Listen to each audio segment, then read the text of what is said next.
Toddler tantrums. Today I'm sharing you my #1 tip for helping stop them before they begin. Hi, I'm Holly, a pediatric occupational therapist and mom, helping you simplify toddler development one video at a time. Today we're talking about toddler tantrums, but before we go any further, I want to hear from you. What has been your latest reason for your kid having a tantrum? Was it the wrong color plate? Was it the wrong cup? Was it that they were tired? Let me know in the comment box below. So before we can dive into this #1 game-changing tip, I want you to just understand a little bit of why tantrums happen so frequently with little kids.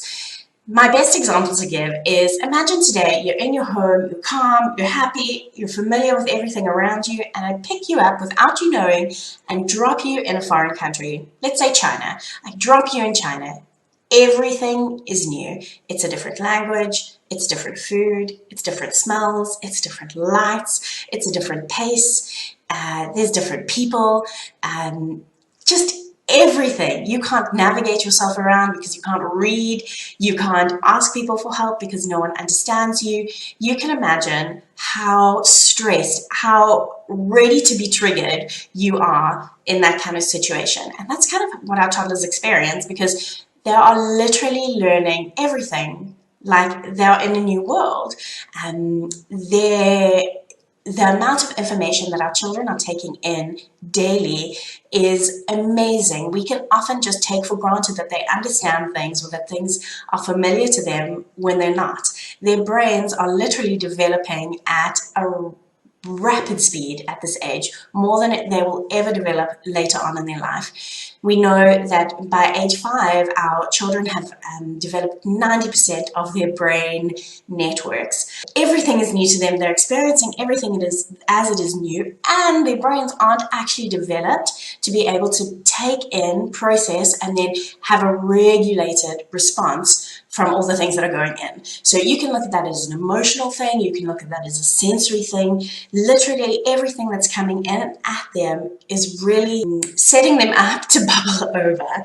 So how can we help our toddlers operate from a safe place, from a non-stress response? So yes, they're learning rapidly, yes, everything is still new, but how can we pave the way that they are starting off from a calm state? My #1 tip for stopping toddler tantrums dead in their tracks is routine. Routine gives our children predictability. They understand what's coming next so that they can feel safe. It's like a hug for them. It gives them that ability to also operate with freedom. So they're not constantly clinging to your leg because they know what's coming next. They know which times they need to be with you. They know the times that they are now allowed to have some freedom and play independently, or do certain routines and habits by themselves. They also learn the order in which we do things. So by setting up a firm routine, your toddler can learn, yes, after a meal, we wash our hands, we wash our face, we dry our hands, and then we can continue. So it's not an argument to try and get them from the kitchen to the bathroom to wash their hands, because they've learned this natural flow and sequence of events. Another thing that it really helps with young kids is it turns your no's into yeses. So 2 things that come up so often for tantrums are the snacks and screen time. So instead of having to always say, no, you're not allowed to snack, no, no screen time, no, not right now, no, no, no. I mean, studies have shown that toddlers hear the word no something like every 9 minutes. That's a lot. So routines really help with this, because instead of saying, no, you're not allowed to snack, move away from the snack cupboard, stop asking me for snacks, you can say, yes, you'd like a snack, and we have one in the afternoon, like normal. Yes, you'd like to play on your iPad, and we've already done that today, but you know, we do it again tomorrow. There's a predictable routine that they can follow. Routines also really, really help with transitions. You know, that thing of like moving from one activity or place to the next, which is kind of, that gap is always filled with crying or difficulty because it's hard for kids. But if you have a normal routine of how you transition from one activity or place to another, it really, really helps your toddler not feel like they're in China, feel like they're at home, that they're safe, and that they can operate from a place of calm. Now, I know that it's so much easier said than done.